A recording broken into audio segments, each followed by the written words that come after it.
appartient à Jésus-Christ. Il est le seul qui est mort à la croix du calvaire, qui nous a rachetés de la main de l'ennemi.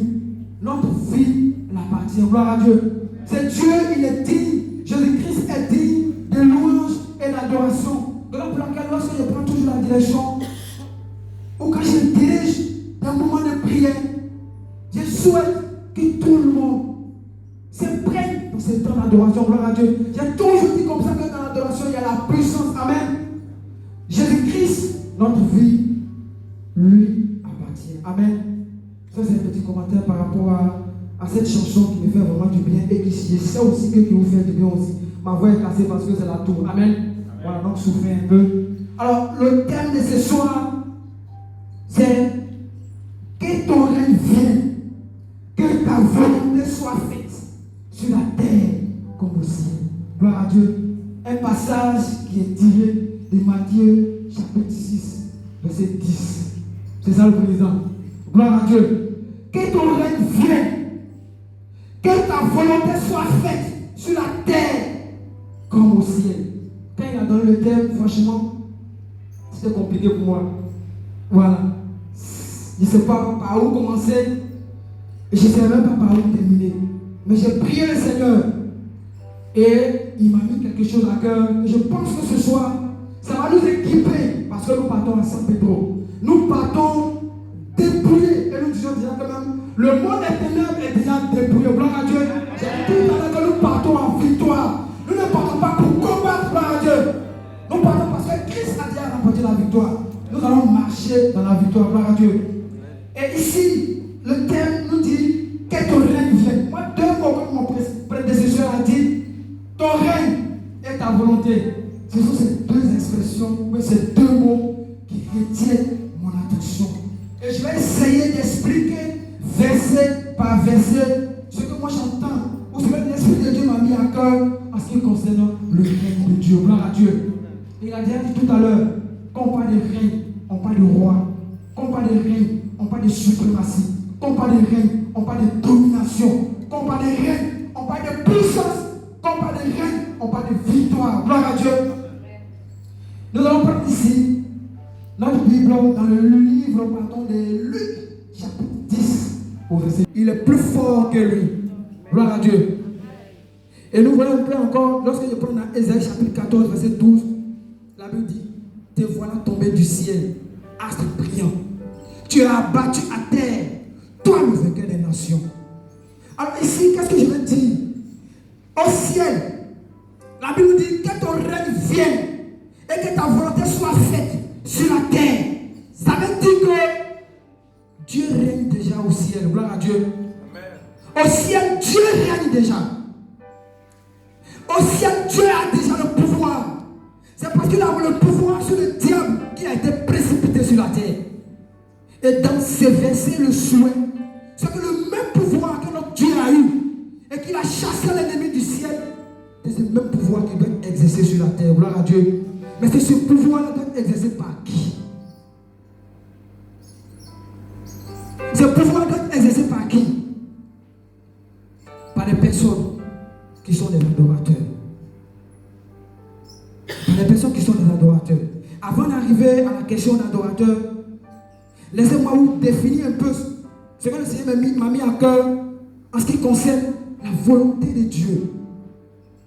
La Bible nous dit dans Apocalypse chapitre 4, verset 10, que les 24 vieillards se prosternèrent devant celui qui est assis sur le trône. Il adore celui qui vit au siècle des siècles. La volonté de Dieu au ciel, c'est qu'il soit adoré. Gloire à Dieu. La volonté de Dieu au ciel, c'est qu'il soit adoré.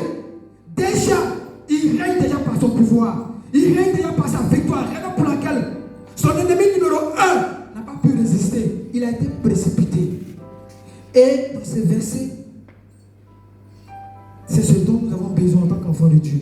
Quand il dit que ton règne soit fait et que ta volonté soit faite sur la terre comme cela se passe dans le ciel, cela sous-entend que déjà tu règnes dans le ciel.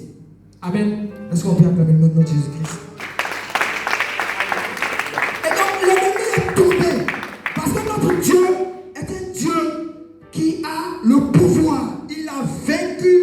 l'ennemi. Gloire à Dieu. Et encore, au ciel, c'est la vie d'adoration. Mais comment les gens peuvent adorer s'ils ne connaissent pas Dieu? Comment tu peux vaincre l'ennemi comme Dieu l'a vaincu si tu n'as pas Jésus-Christ en toi? Comment est-ce que tu peux manifester le surnaturel si tu n'as pas Jésus-Christ en toi? Parce que Dieu, depuis le ciel, lui manifeste le surnaturel. Et dans cette prière, le souhait de Jésus, c'est que cette vie surnaturelle soit manifestée au travers des hommes particuliers. Mais qui sont ces hommes particuliers-là? Ce sont des gens, comme la Bible nous dit dans Jean chapitre 4, verset 23, il dit Dieu cherche les vrais adorateurs.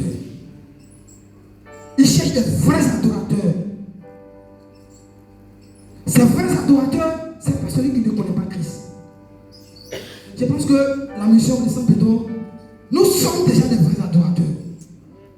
Nous sommes déjà des vrais adorateurs. Parce que nous avons Christ en nous. Nous avons accepté Christ comme notre Seigneur et Sauveur. Nous reconnaissons que Christ est dans notre vie, c'est lui qui règne dans notre vie. Et nous partons à Saint Pedro dans le but de chercher les vrais adorateurs. Ceux qui sont là-bas, qui ne connaissent pas encore Christ. Amen. Est-ce qu'on peut appeler le nom du Seigneur? Et tout de suite, lorsqu'il m'a parlé du thème et qu'il faisait des recherches, bizarrement, le Seigneur me met à cœur Jésus à la croix, au milieu de deux brigands. Et puis bon, quelle attention soit tirée sur celui qui dit, nous sommes celui qui a dit Jésus, si tu vas au ciel, souviens-toi de moi. Voilà, un de ces gens. Donc je me suis posé beaucoup de questions. Je me dis, mais ça, comment est-ce que je vais prêcher ça? Gloire à Dieu. Mais je vais lire un peu le passage, vous allez voir.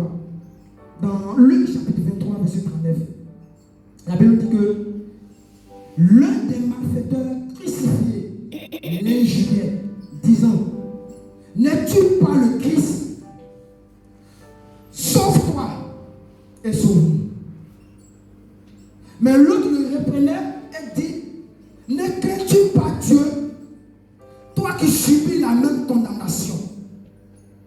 Pour nous, c'est juste, car nous recevons ce qu'ont mérité nos crimes. Mais celui-ci n'a rien fait de mal. Et voilà ce qui va attirer un peu mon attention. Il dit à Jésus, souviens-toi de moi quand tu viendras dans ton règne. Souviens-toi de moi quand tu viendras dans ton règne. Et Jésus lui répond, il dit, je te le dis en vérité, aujourd'hui, tu seras avec moi dans le paradis. Gloire à Dieu. C'est ce Jésus-là qui, de façon instantanée, a le pouvoir de changer la vie de quelqu'un. C'est ce Jésus que nous partons annoncer à Saint Pedro. Amen. Jésus qui a le pouvoir de transformer la vie de quelqu'un, de faire passer une personne du monde des ténèbres au royaume des cieux. C'est ce Jésus-là que nous partons adorer. Et c'est ce Jésus que nous partons annoncer à Saint Pedro. Gloire à Dieu. Et nous sommes des vrais adorateurs. Et nous partons à la conquête des vrais adorateurs qui vont faire la volonté de Dieu sur terre. Dominer. Qui vont assujettir. Comme la Bible l'a dit dans le livre d'Apocalypse, de Genèse. Premier chapitre de Genèse. Gloire à Dieu. Alors, l'homme qui était à la croix avec Jésus-Christ, il ne savait pas, celui-là qui disait comme ça que sauve-toi. Tu n'as pas dit que tu es Christ. Mais il ne savait pas à qui il parlait. Peut-être qu'il a entendu parler de ce Christ. Je ne souhaite pas qu'à Saint Pedro, on entende parler d'un Christ qui n'est pas bien connu en toi, gloire à Dieu. Je ne veux pas qu'à Saint Pedro, on entende parler d'un Christ qui ne manifeste pas le surnaturel en toi. Il faudrait que ce second Christ-là qui a dit, celui à qui ce second malfaiteur a dit, souviens-toi de moi. C'est Christ-là qui a le pouvoir de changer la vie des gens. C'est Christ-là qui a eu le pouvoir de changer ta vie. Et c'est grâce à lui que ce soit tu es assis à ce moment-là. Gloire à Dieu. Est-ce que tu peux parler de Jésus-Christ? C'est Jésus-Christ. La Bible dans la Colossiens chapitre 2, verset 13 jusqu'au verset 15, il dit, il a effacé l'acte dont les ordonnances nous condamnaient et qui subsistait contre nous.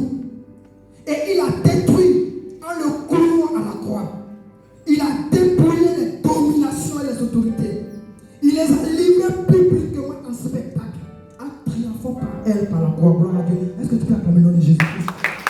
Jésus a déjà triomphé par la croix. Il a dit à couler toute la domination. C'est pour ça que tout à l'heure, il disait comme ça que c'est Jésus-Christ que nous partons annoncer. Il nous a dit à donner le pouvoir. Et lui-même le dit.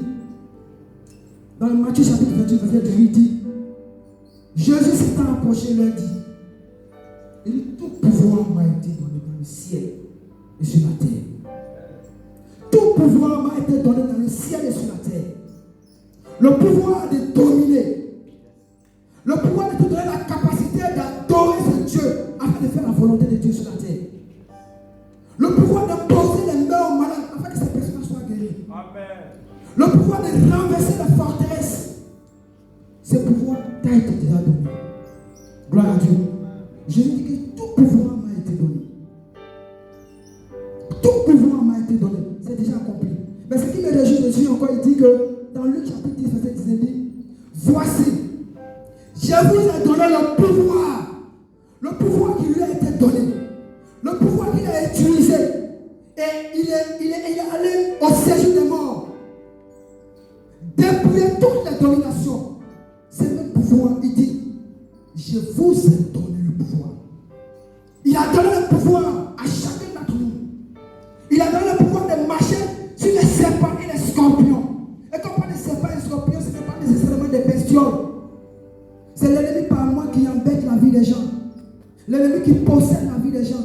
Et que toi, tu es là, tu es un enfant de Dieu. Tu as le pouvoir de libérer cette vie. Je pense que c'est cette mission que nous partons accomplir. Donc l'essentiel de mon message, c'est qu'au ciel, notre Dieu règne. C'est qu'au ciel, notre Dieu a le pouvoir. Au ciel, il n'y a pas deux dieux. Il y a un seul Dieu qui règne au ciel.